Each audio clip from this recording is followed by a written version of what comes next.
नमस्कार मैत्रिणींनो, आज तुम्हाला ह्या भाज्या बघून कळालंच असेल की आज आपल्याला काय बनवायचं आहे. तर आज आपल्याला बनवायचं आहे भोगीची भाजी. आज आहे भोगी म्हणजे खेंगट.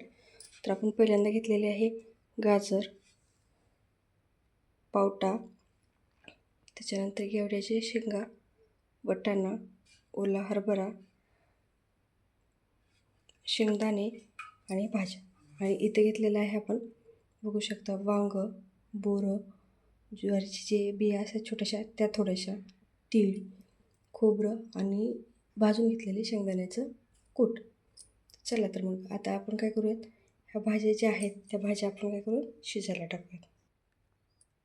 आता ह्याच्यामध्ये आपण सगळं टाकणार आहोत म्हणा, पण फक्त आपण वांगं टाकणार नाहीत का, तर वांग्याला काय होईल माहिती आहे का, तिथे आपल्याला आणि बोरं टाकणार नाही त्याच्यामध्ये.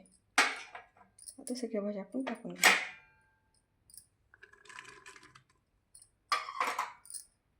आता पाणी टाकून घेऊयात. जेवढं शिजायला लागतं तेवढंच आपण पाणी टाकून घ्यायचं आणि थोडंसं मीठ शिजण्यापुरतं. आता टोपण लावून आपण शिजायला ठेवूयात. आहे शिजायला. आता याच्या 2 ते 3 शिट्ट्या झाल्या की आपल्या भाज्या सगळ्या शिजून तयार असतील. तोपर्यंत आपण काय करतो, आपलं खोबरं आणि आपली जे हे तीळ आहे ते आपण ते भाजून घेऊयात छानपैकी आणि त्याची पेस्ट काढून घेऊयात.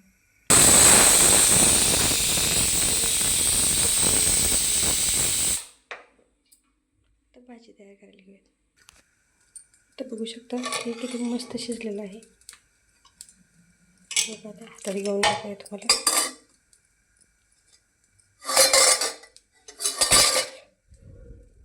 गरम असल्यामुळे थोडेसे चटके लागतात. आता आपण भाजी टाकायला घेऊयात.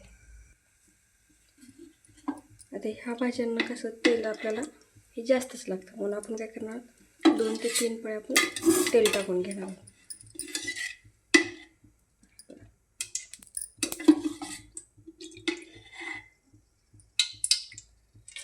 आपलं तेल मस्त गरम होते तर आपण दुसऱ्याकडे ते तेल गरम करायला ठेवलेलं. आता मला 2दा भाज्या करायला लागतात. 2दा म्हणजे आम्हाला तिखट आणि मुलांसाठी सपक, त्यासाठी मी दोन्ही ॲट अ टाईम करायला घेत आहे. हे बघा तेल गरम होते.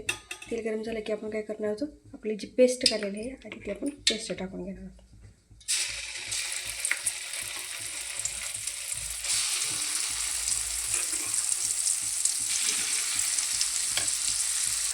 मस्त असं आपलं परतून झालेलं आहे. त्याच्यामध्ये आपण आता मसाले टाकून घेऊ.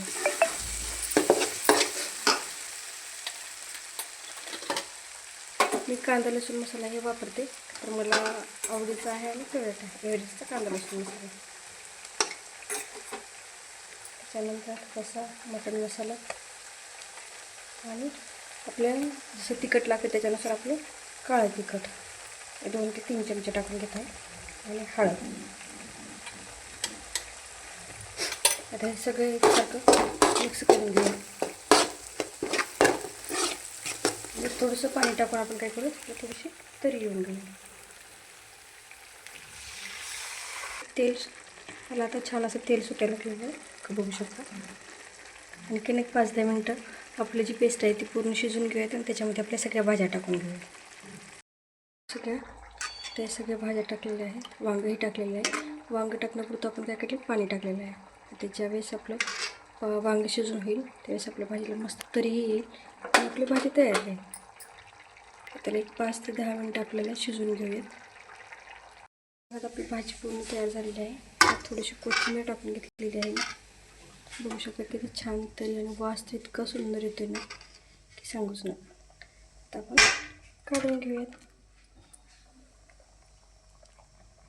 गरमागरम आपली भाजी आणि बाजरीची भाकरी, तेल लावलेली बाजरीची भाकरी खायला खूप छान लागते आणि आज खाण्याचं खूप परिमाण आहे. झालेली आहे माझी भाजी तयार.